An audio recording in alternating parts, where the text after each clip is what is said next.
बोलो महाकाल महाराज की महाकुंभ भारतीय संस्कृति का महोत्सव। హాయ్ అండి, అందరికీ నమస్కారం. ఎలా ఉన్నారు? బాగున్నారా? ఎన్నో రోజుల నుంచి ఎదురు చూస్తూ ఉన్న రోజు రానే వచ్చేసిందండి. అదేనండి, మహాకుంభమేళ వెళ్ళి స్నానం చేయాలి అని ఎన్నో రోజుల నుంచి అనుకుంటూ ఉంటున్నాం. కానీ ఆ క్రౌడ్ చూస్తూ ఉంటే భయం వేసింది. ఈ మధ్య ఆ ఇన్సిడెంట్స్ కూడా వింటూ ఉన్నాం కదండి. సో ఫైనల్ స్నానం చేయాలి అని సో మా ఫ్యామిలీ అంతా ఈరోజు బయలుదేరుతున్నామండి. అంతేకాదు కాశీ కూడా వెళ్ళాలని అనుకుంటూ ఉన్నాము. సో ఈ జర్నీలో మా అనుభవాలను, విశేషాలను మీతో పంచుకుంటూ వీడియో రూపంలో మీకు అందిస్తున్నామండి. చూడండి.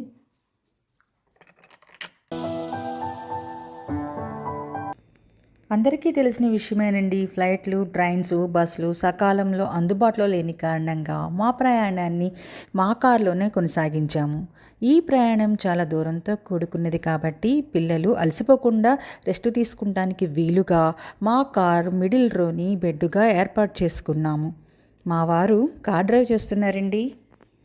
హైదరాబాద్ నుండి ఆదిలాబాద్ మీదుగా నాగపూర్ దగ్గరలో బితల్ కుమత్ రెస్టారెంట్ దగ్గర ఆపడం జరిగింది.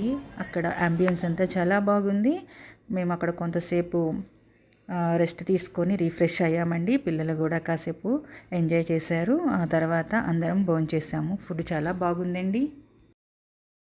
ప్రయాణం కొనసాగించాము. జబల్పూర్ దగ్గరలో డిన్నర్కి ఆపాము. అక్కడ వరకు మా ప్రయాణం బాగా జరిగింది.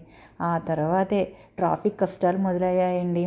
ట్రాఫిక్లోనే 16 గంటలు స్లో మూవింగ్లో కారు డ్రైవ్ చేయడం జరిగిందండి.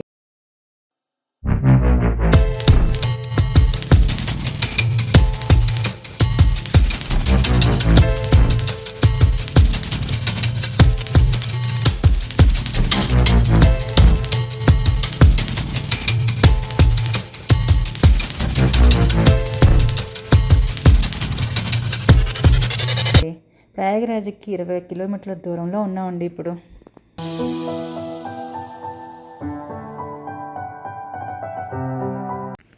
అరేల్ ఘాటికి 8 కిలోమీటర్ల దూరంలో మా కార్ పార్కింగ్ చేయడం జరిగిందండి. లోపలికి కార్ ఎంటర్ చేయనివ్వలేదు. గవర్నమెంట్ వాళ్ళు చూపించిన కార్ పార్కింగ్ ఏరియాలోనే మా కార్ పార్కింగ్ చేశామండి. అక్కడ నుండి పిల్లలు, మేము, అమ్మ బైక్ మాట్లాడుకున్నామండి. పర్ హెడ్ 200 రూపీస్ తీసుకున్నారు. ఘాట్కి 2 కిలోమీటర్ల దూరంలో మమ్మల్ని వదిలారండి. అక్కడి నుంచి కాలినడకన అరేల్ ఘాట్ చేరుకున్నాము.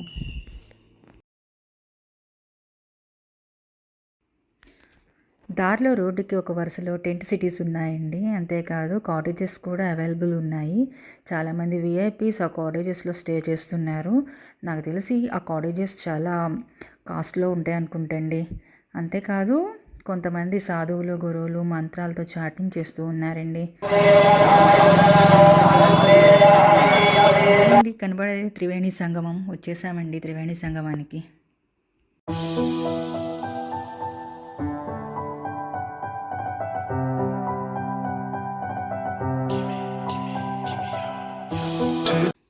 మొదట త్రివేణి సంగమంలో అమ్మ స్నానం చేశారు. प्रथम यज्ञ भूखंड धरा पे आर्य का आगाज है। प्रथम यज्ञ भूखंड धरा पे आर्य का। ఆ తర్వాత పిల్లలు త్రివేణి సంగంలో పూజా ద్రవ్యాలు సమర్పించి హోలీ డిప్ చేశారండి. प्रथम यज्ञ भूखंड धरा पे आर्य का आगाज है। प्रथम यज्ञ भूखंड धरा पे आर्य का आगाज है पावन संगम की धरती ये प्रयागराज है। ये प्रयागराज है। ये प्रयागराज है। ये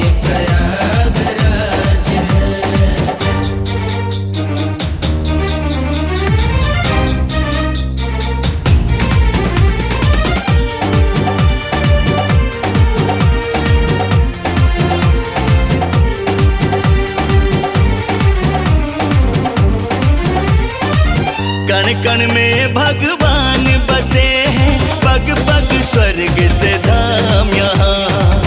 गंगा यमुना सरस्वती मिल चरण पखारे राम यहाँ। ఆ తర్వాత మేము కూడా త్రివేణి సంగమంలో శాస్త్రోక్తంగా పూజలు చేసి 12 పుష్కరాలకు ఒకసారి వచ్చే మహాకుంభమేళాలో త్రివేణి సంగమ స్నానాన్ని పవిత్రంగా ఆచరించామండి.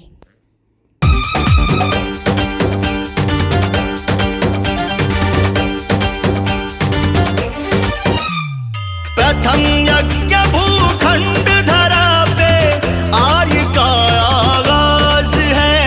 प्रथम यज्ञ भूखंड धरा पे आर्य का आगाज है पावन संगम की धरती ये प्रयागराज है, ये प्रयागराज है।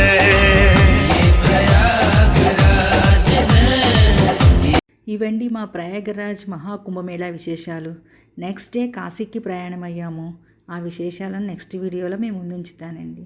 వీడియో నచ్చితే ఒక చిన్న లైక్ చేయండి. సెలవు.